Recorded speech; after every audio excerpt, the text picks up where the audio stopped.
Assalamualaikum warahmatullahi wabarakatuh. Bismillahirrahmanirrahim. Alhamdulillahirabbil alamin.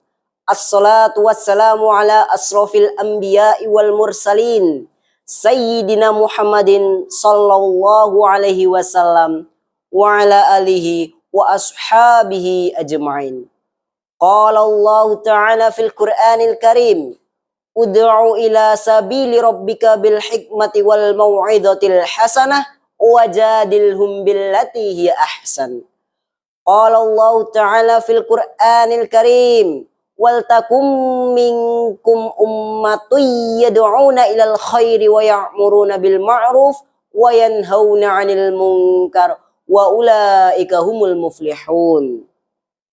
Wa qala Allah Ta'ala fil Qur'anil Karim innamal mu'minuna alladhina idza dzukirallahu wajilat qulubuhum wa idza tuliyat 'alaihim ayatuhu zadatuhum imanan wa 'ala rabbihim yatawakkalun.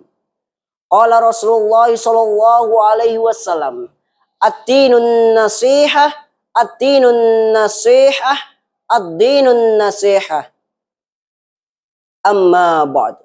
Yang terhormat Dewan Juri yang arif dan bijaksana, rekan-rekan peserta lomba pidato, dan para hadirin wal hadirat rahimakumullah. Puji syukur kehadirat Allah Subhanahu wa Ta'ala yang telah mempertemukan kita pada hari ini dalam suasana yang penuh dengan rahmat, hidayah, dan inayahnya. Salawat beserta salam tidak lupa kita curahkan kepada baginda Nabi Muhammad sallallahu alaihi wasallam, karena kita selalu mengharapkan syafaatnya di dunia maupun di akhirat nanti.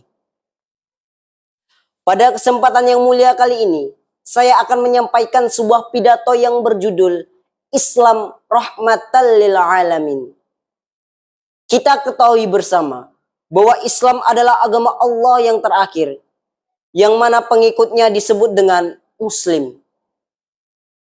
Islam mengajarkan kepada kita tentang hablum minallah dan hablum minan nas. Maksudnya hubungan baik antara manusia dengan Allah dan manusia. Islam merupakan agama rahmatan lil alamin. Artinya agama Islam itu merupakan agama yang membawa kesejahteraan dan rahmat bagi seluruh alam semesta, termasuk hewan, tumbuh-tumbuhan, jin, apalagi sesama manusia. Sebagaimana firman Allah yang terdapat di surat Al-Anbiya ayat 107. Wa ma arsalnaka illa rahmatan lil alamin.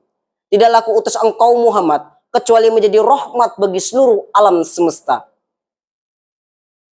Para hadirin sekalian, melihat ayat di atas, Allah Subhanahu wa Ta'ala menerangkan bahwa Nabi Muhammad itu adalah menjadi rahmat bagi seluruh alam semesta, termasuk untuk manusia. Tujuannya untuk apa? Yaitu untuk memperbaiki masyarakat, untuk mengatur pergaulan dan menyempurnakan akhlak manusia. Para hadirin wal hadirat rahimakumullah. Di dalam agama Islam, kita dilarang berlaku semena-mena terhadap makhluk ciptaannya Allah. Sebagaimana sabda Rasulullah sallallahu alaihi wasallam yang terdapat dalam hadis sahih Muslim raqam 2752. Innalillahi mi'ati rahmatin anzala minha rahmatan wahidatan bainal jinni wal insi wal bahaimi wal hawam. Sesungguhnya Allah itu mempunyai 100 rahmat, dan dari 100 rahmat Allah itu hanya satu yang diturunkan oleh Allah untuk manusia, untuk jin, hewan jinak, dan hewan buas. Lalu mengapa kita dilarang berlaku semena-mena terhadap makhluk ciptaannya Allah? Karena makhluk lain selain hewan pun juga mendapatkan rahmat dari Allah. Nah, jikalau seandainya kita berlaku semena-mena terhadap makhluk ciptaannya Allah dengan kasar, dengan brutal, maka Allah akan memintakan pertanggungjawabannya kita besok di akhirat. Para hadirin wal hadirat rahimakumullah. Indonesia merupakan agama dengan penduduk muslim terbanyak di dunia. Melihat keterangan di atas, seharusnya Indonesia itu merupakan negara yang indah, damai, dan beradab. Namun lihat saja kenyataannya, kita tidak bisa menutup telinga dan mata dengan adanya pemberitahuan sehari-hari yang menggemparkan, menyedihkan, dan tak bermoral. Kita telah mengetahui bersama bahwa sekarang telah terjadi dekadensi moral. Mulai dari anak-anak yang telah terjerumus pergaulan bebas, para remaja yang tawuran antar sekolah, perzinaan, minum-minuman keras, membunuh karena hal sepele, mutilasi, dan lain sebagainya. Melihat kejadian seperti ini, itu sesuai dengan sabda baginda Rasulullah SAW yang terdapat di dalam hadis Sahih Bukhari nomor 7068. La ya'ti alaikum zamanun illalladzi ba'dahu syarrum min. Tidaklah datang pada kalian suatu zaman kecuali zaman tersebut lebih jelek daripada zaman sebelumnya. Lalu sebenarnya apa yang terjadi? Di mana moral mereka? Bukankah mereka seorang muslim? Bukankah seorang muslim itu menjadi rahmatan lil alamin? Benar, seharusnya seorang muslim itu menjadi rahmatan lil alamin. Lalu mengapa? Karena mereka tidak bisa memahami, mengamalkan, dan mengimplementasikan ajaran-ajaran Islam secara kafah. Seandainya mereka mau mengamalkan dan memahami ajaran-ajaran Islam secara kafah, maka mereka tidak akan melakukan hal tersebut. Wahai saudaraku, wahai sahabatku, kita sebagai generasi muda Islam supaya memiliki ilmu dunia dan ilmu akhirat. Sebagaimana dalilnya, man aradad dunya fa'alaiha bil ilm wa man aradal akhirata fa'alaiha bil ilm wa man aradahuma fa'alaiha bil ilm. Barang siapa yang menghendaki dunia supaya memiliki ilmunya, barang siapa yang menghendaki akhirat supaya memiliki ilmunya, dan barang siapa yang menghendaki pada dunia dan akhirat supaya memiliki ilmunya. Tujuannya untuk apa? Supaya kita bisa menyebarkan ajaran Islam yang rahmatan lil alamin ini. Janganlah takut untuk belajar dari kesalahan. Janganlah takut untuk berubah menjadi yang lebih baik. Karena baginda Rasulullah SAW telah bersabda dalam hadis Sahih Bukhari Rokom 71 juz 1 halaman 25. May yuridillahu bi khairan yufaqihu fiddin. Barang siapa yang dikehendaki Allah menjadi orang yang baik, maka dia akan difahamkan di dalam urusan agama.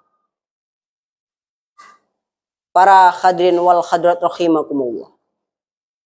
Kita telah mengetahui bersama bahwa negara kita ini sedang mengalami krisis moral. Maka kita sebagai generasi penerus bangsa, generasi muda Indonesia, generasi harapan bangsa, ayo kita bersama-sama membangun dan memperbaiki nasib negara kita ini. Karena yang dapat memperbaiki nasib dan negara kita ini hanyalah kita generasi muda. Sebagaimana firman Allah yang terdapat di dalam surat Ar-Ra'd ayat 11. Innallaha la yughayyiru ma biqaumin hatta yughayyiru ma bi anfusihim. Sesungguhnya Allah tidak akan merubah nasib suatu kaum sehingga mereka mau merubah nasib mereka sendiri. Para hadirin wal hadirat rahimakumullah. Jadi dapat kita simpulkan bahwa agama Islam ini adalah agama rahmatan lil alamin. Agama yang menjunjung tinggi kasih sayang. Sayang terhadap sesama saudara seiman. Saudara sebangsa dan setanah air. Meskipun kita itu beda agama. Dan agama Islam ini adalah agama yang menjadi cahaya bagi kita semua. Innad dina indallahil Islam. Sesungguhnya agama di sisi Allah itu adalah agama Islam. Para hadirin wal hadirat rahimakumullah. Itu saja yang dapat saya sampaikan pada kesempatan kali ini. Mohon maaf apabila banyak kekurangannya. Dan pada Allah lah saya memohon ampun. Dan saya hanya punya satu pesan untuk kita semua. Sebelum Anda menasihati orang lain, maka nasihatilah diri Anda terlebih dahulu. Karena sebaik-baiknya manusia itu adalah orang yang mempunyai akhlak yang mulia. Akhiru kalam, ihdinas siratal mustaqim. Wassalamualaikum warahmatullahi wabarakatuh.